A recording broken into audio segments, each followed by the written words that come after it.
February 17, 1936. 6:42 a.m. Caphouse Colliery, Yorkshire. Thomas Bramley stands at the cage door, lunch tin in hand, boots wet from the pre-dawn walk. The winding engine house sits behind him, steam escaping in rhythmic pulses. He's made this descent 5,000 times, 2,000 feet down, into the earth, into the dark. The cage door clangs shut, a bell rings twice. The drum begins to turn, and somewhere in that engineered descent, in that controlled fall through rock and time, lies a truth we've forgotten. Sometimes the simplest machine is the safest one. This is the story of a Victorian winding engine that refused to fail. The engine was built in 1880, not for glory, not for innovation, for survival. Because in the coal fields of Yorkshire, you either engineered safety into the machine, or you engineered death into the day. The numbers were brutal. Between 1850 and 1914, British coal mines killed over 30,000 men. Cave-ins, explosions, floods, and winding accidents. The cage that lifted you down could drop you to death if a single component failed. A broken rope, a jammed brake, a distracted operator. The Caphouse engineers understood the stakes. They weren't building a lift, they were building a life support system for an entire workforce. So they designed backwards from catastrophe. What if the rope breaks? What if the steam fails? What if the operator makes a mistake? What if all three happen at once? Their answer became the triple brake system. First brake, mechanical, a massive iron shoe that could grip the drum through pure friction, lever operated, manual override.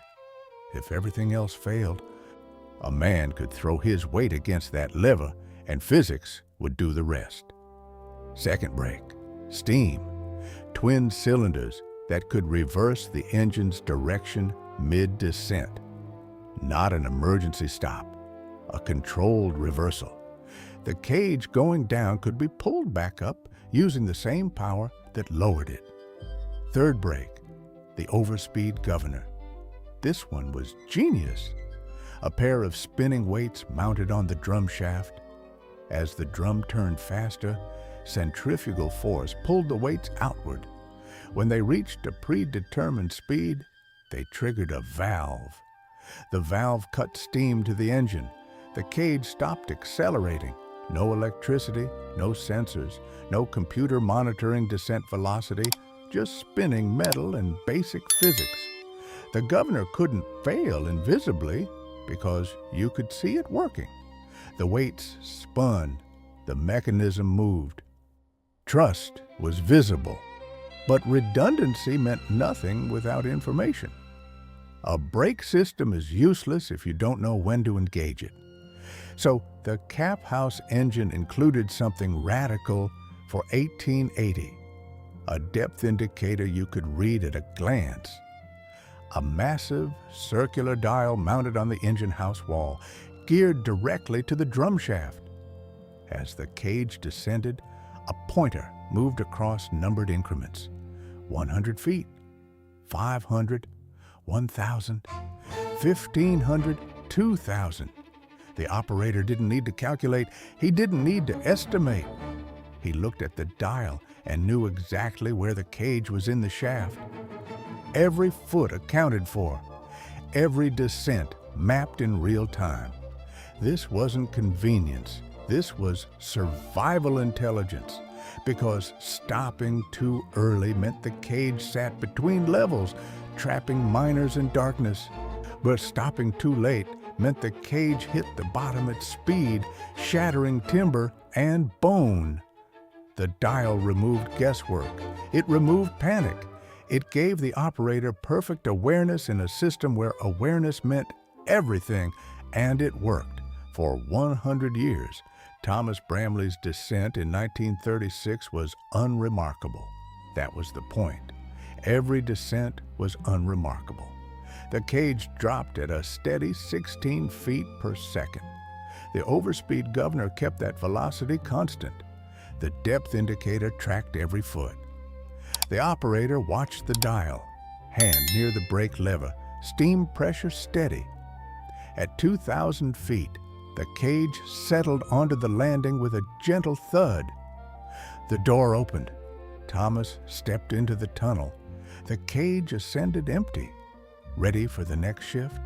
No drama, no failure, no crisis, just reliable vertical transportation, engineered to Victorian standards that modern systems still can't match.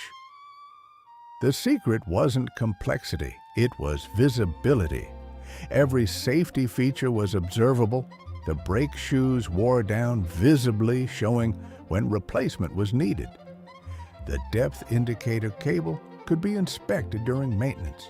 The overspeed governor's wear patterns revealed fatigue before failure. Contrast this with modern elevator systems. Electronic sensors fail silently. Software glitches produce invisible errors. A brake might be failing for weeks before anyone notices because the failure happens inside sealed components monitored by systems that themselves can fail. The Caphouse engine had no hidden failures. Everything that mattered was exposed to inspection. This wasn't primitive design. This was deliberate transparency in a life-critical system. The engine's longevity proved the philosophy. Between 1880 and 1985, when the colliery finally closed, the winding engine lifted millions of miners. 0 fatal failures, 0 catastrophic drops. Minor incidents, certainly. Maintenance issues, component replacements, but never a failure that killed. That record wasn't luck. It was engineering culture. The Caphouse team didn't wait for breakdowns. They serviced the engine underground, in the shaft, using tools they could carry down on the cage, because they'd designed for maintenance from the beginning. Every bearing was accessible. Every gear could be removed without dismantling the entire assembly. Replacement parts were standardized. A mechanic could fabricate a new brake shoe in the colliery workshop using period tools. No proprietary components, no manufacturer dependencies, no waiting for replacement electronics to ship from distant factories. This was infrastructure designed to outlast its creators. And it did. When the museum acquired the engine in 1988, they found it virtually unchanged from 1880. Same drum, same brake system, same depth indicator. Components had been replaced over the decades, but the fundamental design remained untouched because it needed no improvement. Today, visitors can watch the engine operate during demonstration runs. The drum still turns, the brake shoes still grip. The depth indicator still tracks position with mechanical precision. It's not a reconstruction, it's the actual machine, doing the actual job, using actual Victorian engineering. And here's what strikes you when you see it working. The confidence it inspires. No black boxes, no error messages, no diagnostic codes. Just visible, comprehensible machinery, doing exactly what it appears to be doing.